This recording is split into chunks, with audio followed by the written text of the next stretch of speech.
Hello there. Hey, today I am in my bedroom because it's a little late now. Um, I don't know what time is now. Let me see on the other phone. Probably about nearly 5 o'clock in the afternoon. Yes, it's 4:35.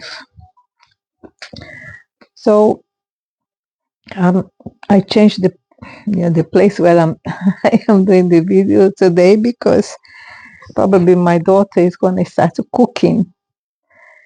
And I don't want to disturb, and I don't want to be disturbed also. So I decided to come to my bedroom to do that video today. Okay. Yes, I still have a daughter that lives with me, her and my grandson, her son that is 16 now. Is going to be 16 next month.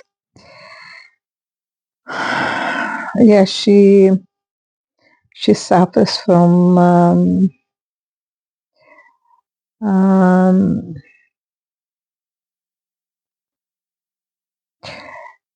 yeah, she suffers from something. So she is afraid of making decisions, you know. She has some kind of autism. So she is autistic. Um, and because Gabriel, my grandson, feels more comfortable, more secure living with in my house, so they still here. Uh, very soon he's gonna start to move out because he's planning to do some graduation United States. He's very clever boy. He's gonna do maths. Yeah, so he's planning to go to NASA. Um, so yes. So until then, I I have to share my house with her and him and give as much support I can so she can feel more secure and comfortable. It's part of my mission.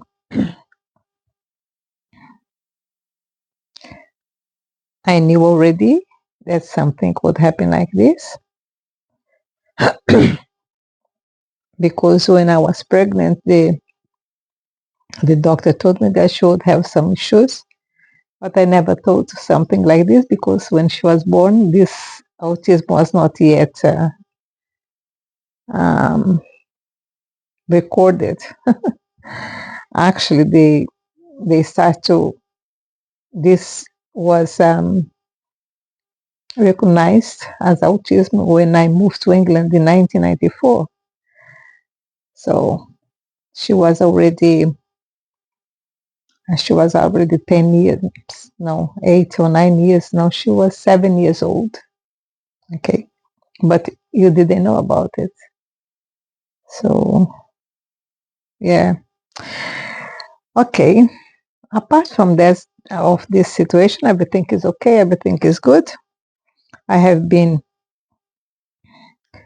sustained, maintained by my helpers.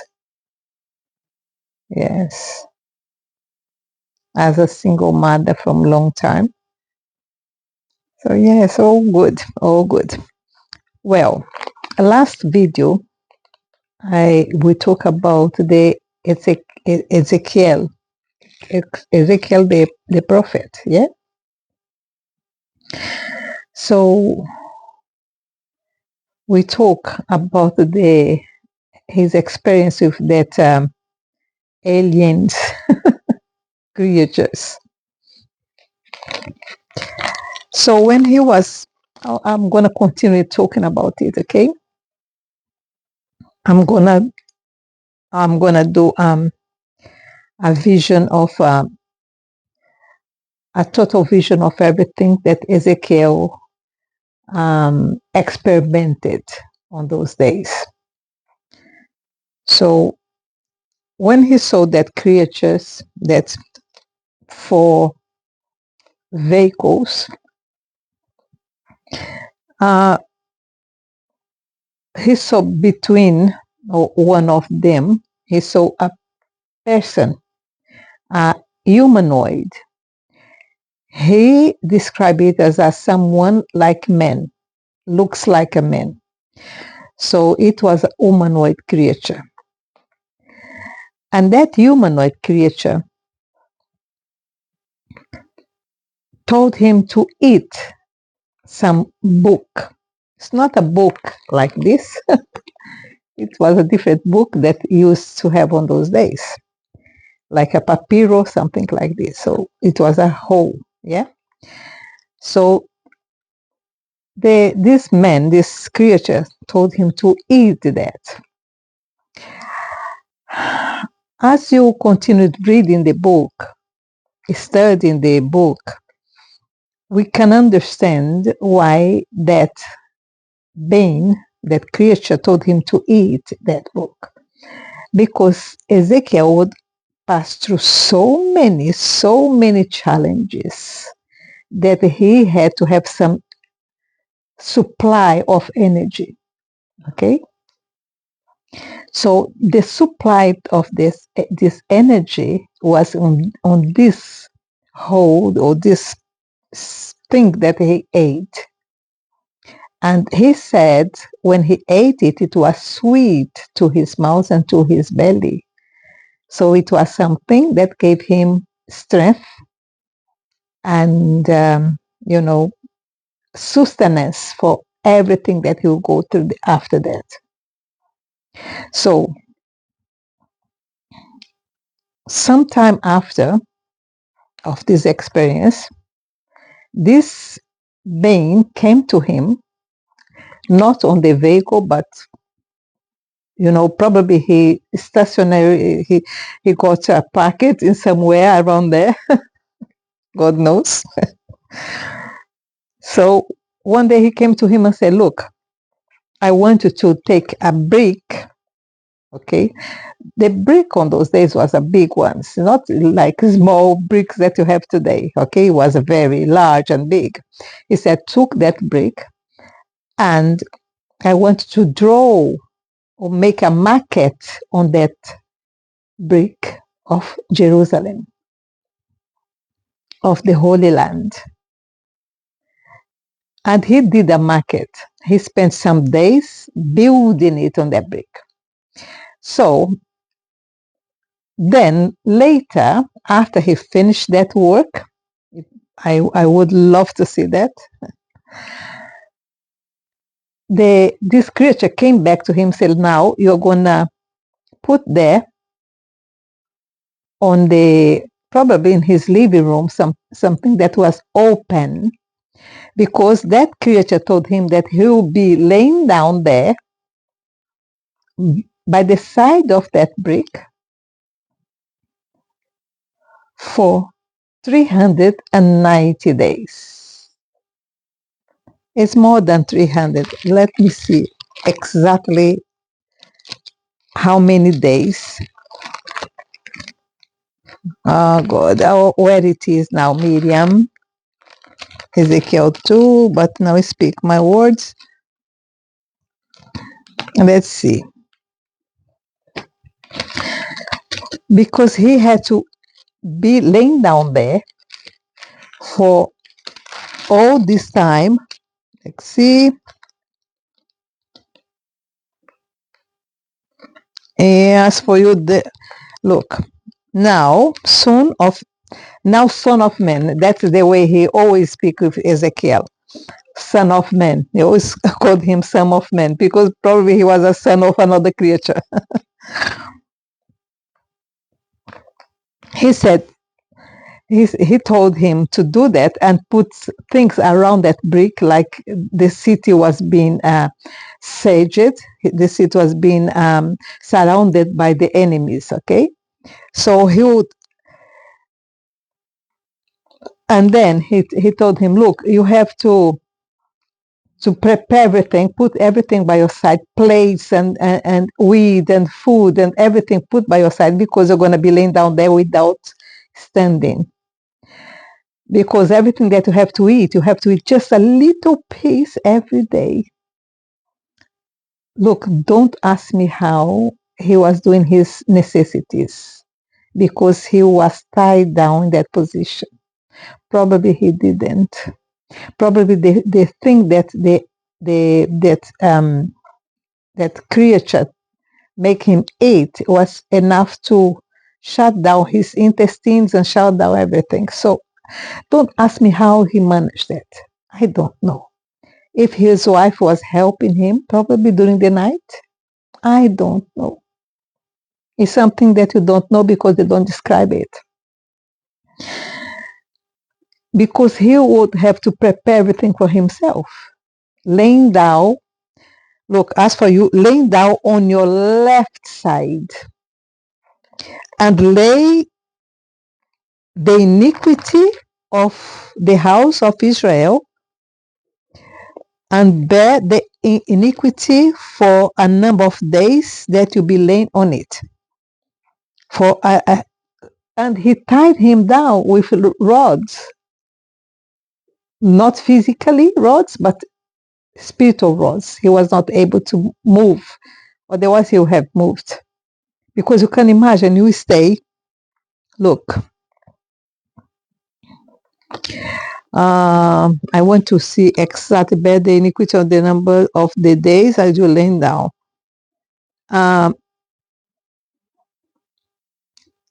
390 days. 390 days. He will be laying down on his left side.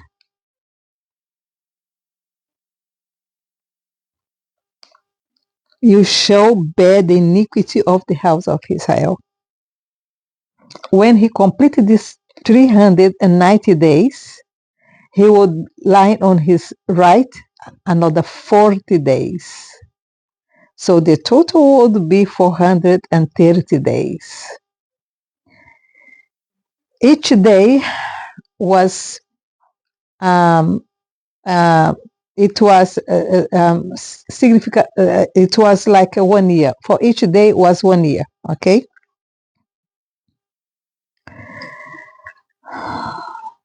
Yeah. Each day refers to 1 year.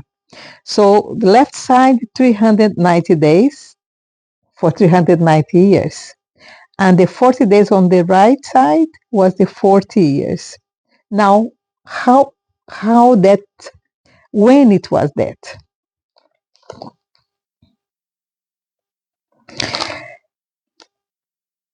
In my view, these 390 days, referring to 390 years, was after the destruction, after the period between the exile of Israel to the advent of Jesus Christ. The period was about 400 years. So exactly the time with this 430 years. So Israel would be in Babylon for 70 years, as Jeremiah said. And then Daniel was studying it, and he said, okay, it's finished. The time when he was studying it, he was very old. He had spent all his life in Babylon, serving about 5 kings. And Daniel said, okay, this time is coming of Israel going back to the land, the Canaan land. And they started to rebuild the temple, the second temple. because the first temple was destroyed by Nabucodonosor or Nabucco. So these 390 days is reference to the period from the going back from the Babylon time to the advent of Jesus, of the new era. The 40 days after, on the right side, would be the 40 days after his death and destruction of Jerusalem, the second destruction of Jerusalem, of the temple. So between, and then you said, why he had to laying down on the left and then on the right? Because these 390 days, 390 years that Israel was from going back from Babylon to Canaan and they started to rebuild everything, it was very difficult time. They had to fight to be there. They had many wars between. They had the invasion of Greece. They had so many little invasions on the land. They have to fight against the Greece culture. The religion was completely gone. So then they had the Maccabees time, that now you have the Hanukkah celebration, because the Maccabees was the one that had this civil war in the land to try to rebuild the religion side. And then came the Romans. So yeah, it was very, very difficult and a lot of apostasy on those days in Israel.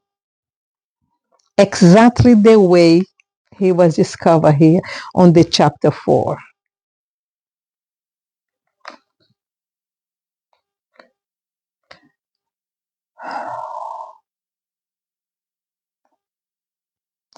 But then,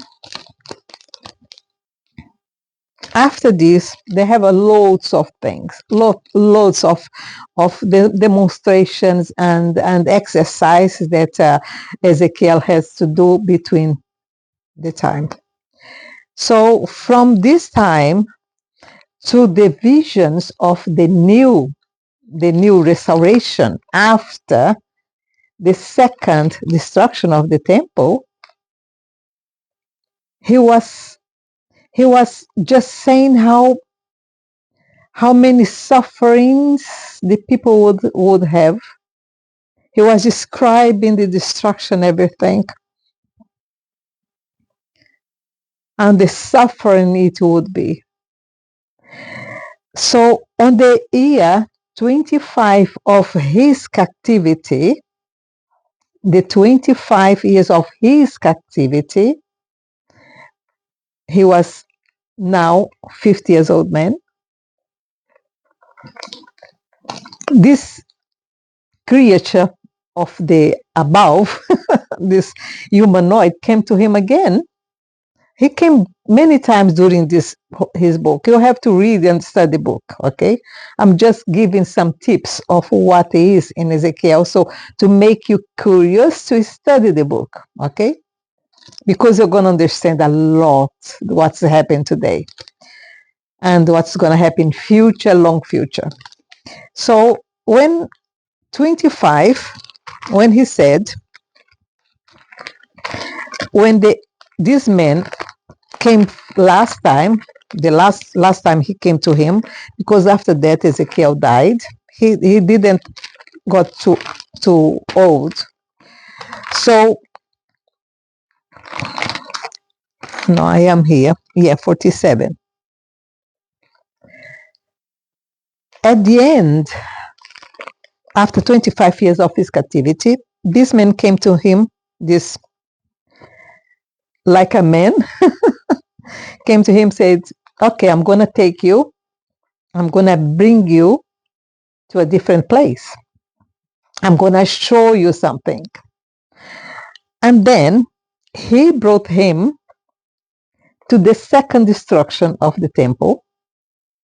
and told him why the temple has to be put down, because all the thing that happens in the temple, all this abomination that happens in the temple, how the sacerdotes, how the priests were doing inside the temple. He showed him everything, and during this period he was saying, "Can you see, man, son of man, what they are doing inside the temple?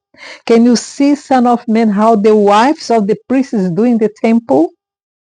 So he shows everything, every horrible thing that was happening in Jerusalem on those days. And he said, "Do you understand why I have to destroy this temple?" It's amazing, because all these prophecies, all these visions that he had was after the destruction of the first temple. So he was not talking about the first temple, he was talking about the second temple. Because how he can take him from there in spirit. This time he said that was in spirit, okay? How come this creature took him and lifted him up and brought him to Jerusalem? Jerusalem was completely destroyed by then. It was 25 after. Jerusalem has been destroyed for more than 15 years.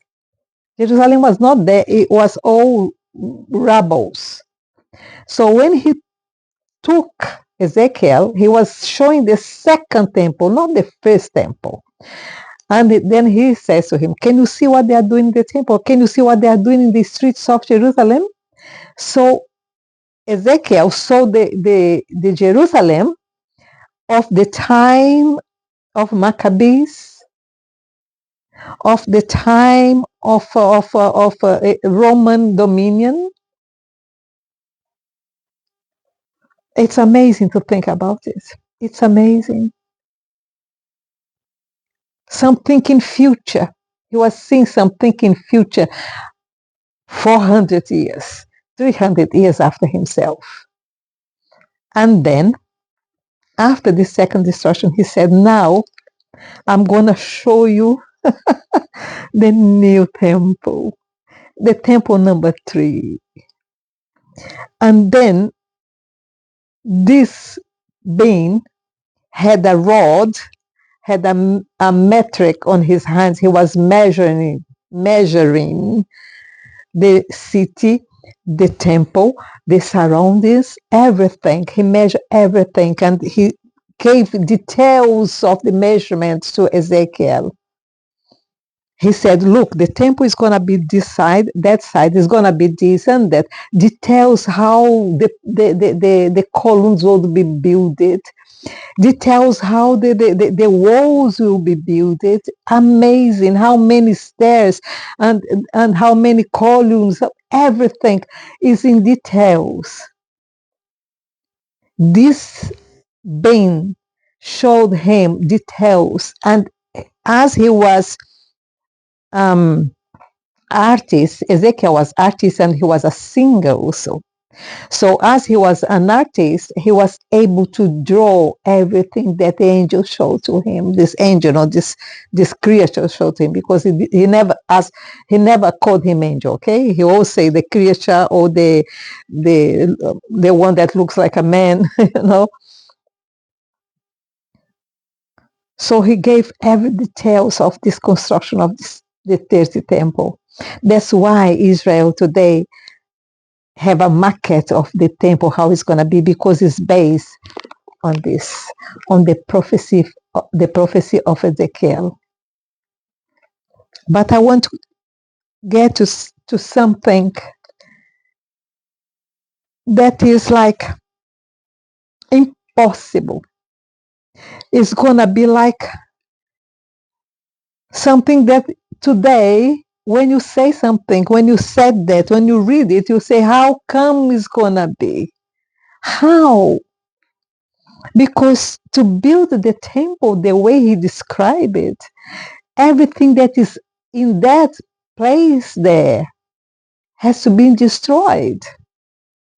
All these temples that is built around the mesquita, the mosque there, has to be destroyed. You know, the sepulchre temple has to be destroyed. All this because Jerusalem, the old city now, is divided in 4 quarters. Okay, yeah, there is 4 quarters. So there is the Jewish side, the Christian side, the Muslim side, and the what's the name of that people? Oh, I forgot the name. It's a country that has the one because it was the country that came first to protect Jerusalem. They have a quarters for themselves. I forgot the name. It's they are very dark people, dark like color. Um, so all these 4 quarters have to be put down to rebuild everything because the way Ezekiel describe it, it's they have the north, south, east, and west. Okay, every tribe, every non-tribe, the Levitic tribe has 1 quarter, and the princes has another one, and the common people around all this, and the one that's going to take care of the temple by another side. So there is no place for what is in there now. They have to be completely down. They have to put completely down to rebuild it. Even, I don't know how they're going to do it, the Western Wall. In order to rebuild it the way Ezekiel said. So today, you look at the situation, so it's not possible. It's not going to be possible. But yes, something has to happen for it to be rebuilt the way Ezekiel saw it. Another thing that is, when you read it, you say, how come it's going to be this? And I'm going to read it because it's so amazing. It's so in future. That is amazing. They said, then he brought me back to the door of the house. When he said that is the temple, okay? The main entrance of the temple. And behold, water was flowing from under the threshold of the house towards the east.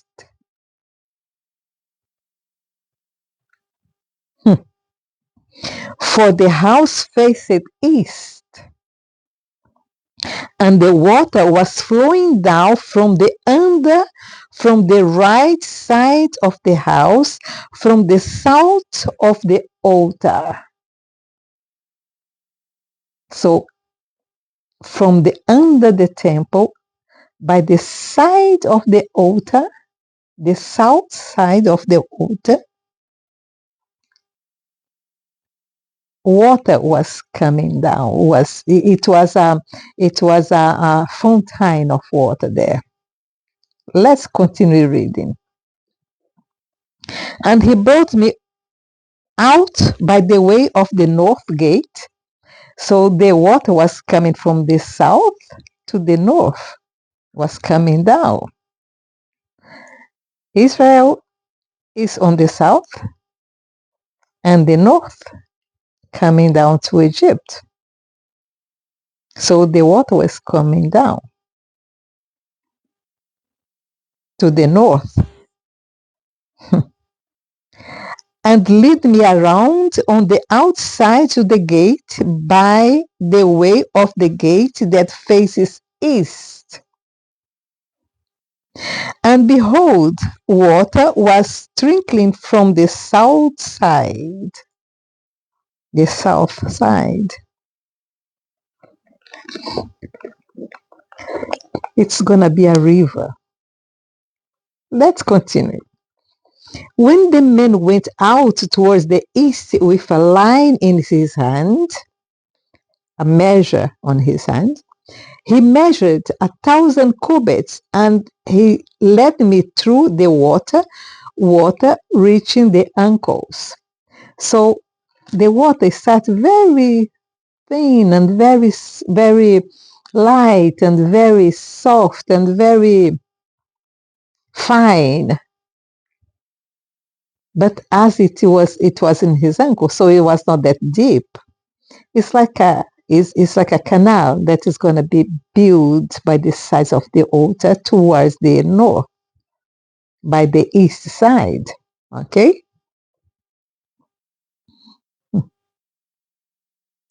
Again, he measured 1,000 and led me through the water reaching the knees. Again, he measured 1,000 and led me through the water reaching the loins, the ankles. So he was walking on the water, and this creature was measuring to tell him how deep the water was as he was walking. So it starts very fine and gets more and more water. Probably there is going to be more fountains underneath. And I'm going to say something to you at the end, okay? Now, when I had returned, behold, on the bank of the river there were many trees on one side and on the other. Oh, let me go back to the verse 5. I was already in verse 7. Verse 5. Again he measured 1,000, and it was a river that could not forth, for the water had risen enough water to swim in, a river that could not be forded. So it and let's pay attention, because thousand here, probably 1,000 was meters, 1,000 meters probably, between 1,000 and 1,000 meters, or 1,000 and 1,000 feet, like the way they did. So it was long river coming down. It was longer. I think it's going to be like a canal. Okay. 6. And he said to me, Son of man, have you seen this? Then he brought me back to the bank of the river.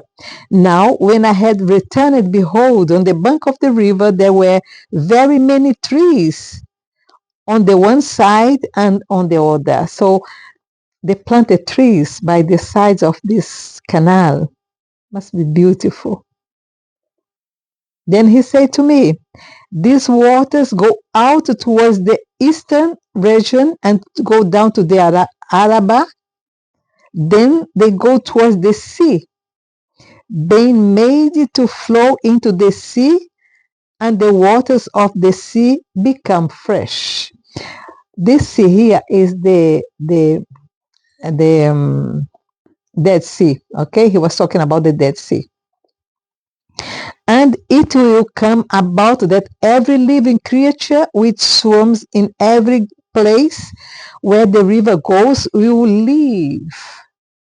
So this river is like a fountain of life. It's for healing. And there will be very many fishes, for these waters go there, and the others become fresh. So everything will live where the river goes. It's a living water.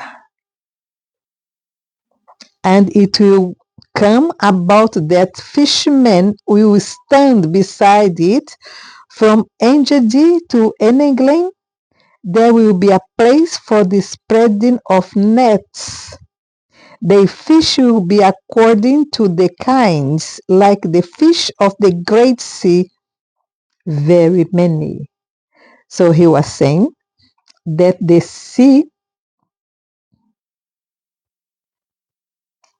that sea is gonna have fresh waters, like when the fishes can live. So it's gonna be the waters of the sea is a little salted, but not that much. So life is gonna be raising on that Dead Sea. And he compares the Dead Sea to the Mediterranean Sea that they called the Big Sea. Verse 11, but its swamps and marshes will not become fresh. They will be left for salt. So even the Dead Sea is going to be like the Big Sea, like the Mediterranean. So it's not going to be sweet water. It's going to be salted, but like the salt of the Mediterranean. So they are going to have fishes in that. People is going to fish in that waters. Now the water that comes down from the temple down to the Dead Sea, this is fresh water. It's living water. It's a drink water. It's drinkable water. Oh, this video is getting very long. Okay, now, then you finish reading. It's chapter 47. There is more there, okay? Now, what I'm going to say is,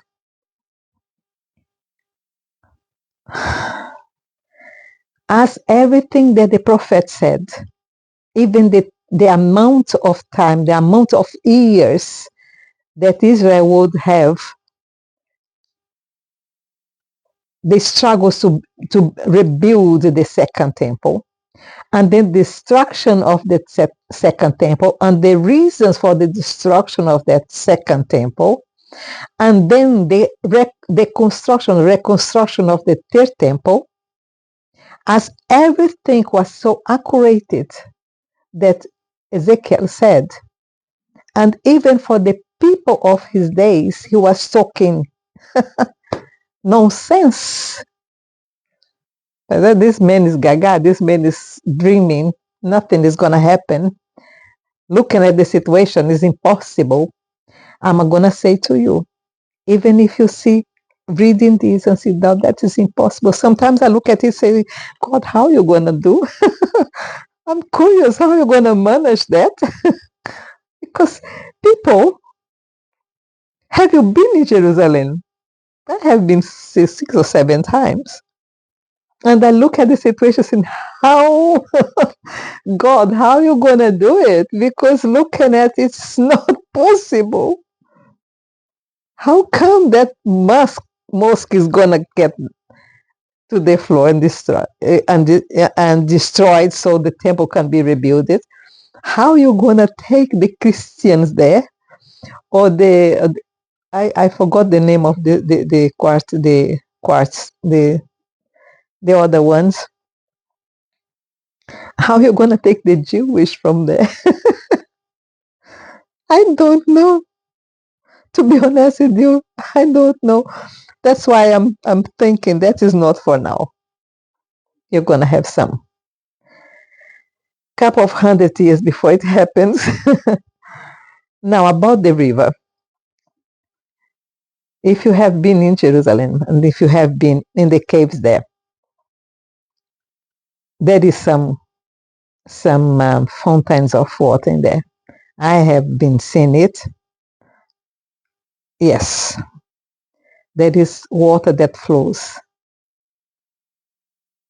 Yeah, there is water that flows. There is the Zedekiah's cave. Is a cave that is under Jerusalem, the old city, from where Solomon took the stones to build the first temple. There is fountains inside. There is, fountains of water inside. Water that comes from between the stones. So there is water there. They haven't come out because it's not time. Because it's not time yet. But it will be. It will be. It's going to happen. as everything that Ezekiel said happens, this also will help. It's going to happen one day. It's going to happen one day.